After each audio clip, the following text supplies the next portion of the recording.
એટલે લેન્ડ કોર્ટમાં જ જોગવાઈ છે કે જે સરકારી જમીન સરકાર હસ્તકની જમીન હોય તેની સામે કાર્યવાહી કરવી, તે અનુસંધાને કાર્યવાહી કરીએ છીએ. આશરે કેટલા મકાનો છે? આશરે મકાન તો અત્યારે સર્વે સાથે નોટિસ આપવામાં આવે છે. કોર્પોરેશનની ટીપી સ્કીમ અમલમાં છે અને એમાં જે સરકાર હસ્તકના પ્લોટ છે તેમાં નોટિસ આપવામાં આવે. કોર્પોરેશન હસ્તકના જે પ્લોટ છે એની અલગથી કાર્યવાહી એ લોકોએ કરેલી. આની પહેલા પણ સર એક બે વાર નોટિસ આપવામાં આવી છે. આના પછી શું એક્શન લેવામાં આવશે? આના પછી નિયમ અનુસાર આગળ એક્શન લેવામાં આવશે. હજી તો બધાની રજૂઆતો સાંભળવાની રહેશે, પછી આગળ નિર્ણયો લેવામાં આવે.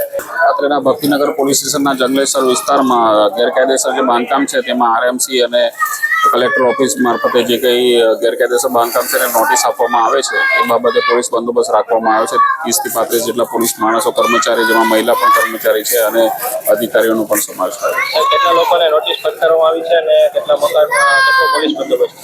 હાલમાં નોટિસ તો શરૂ જ છે. હમણાં 50 જેટલી તો નોટિસો આપી દીધી છે અને કાર્યવાહી પણ ચાલુ છે અને 30 જેટલા માણસોનો બંદોબસ્ત છે અને 700 થી વધારે નોટિસો આપવામાં આવશે. કેટલો પોલીસ બંદોબસ્ત છે?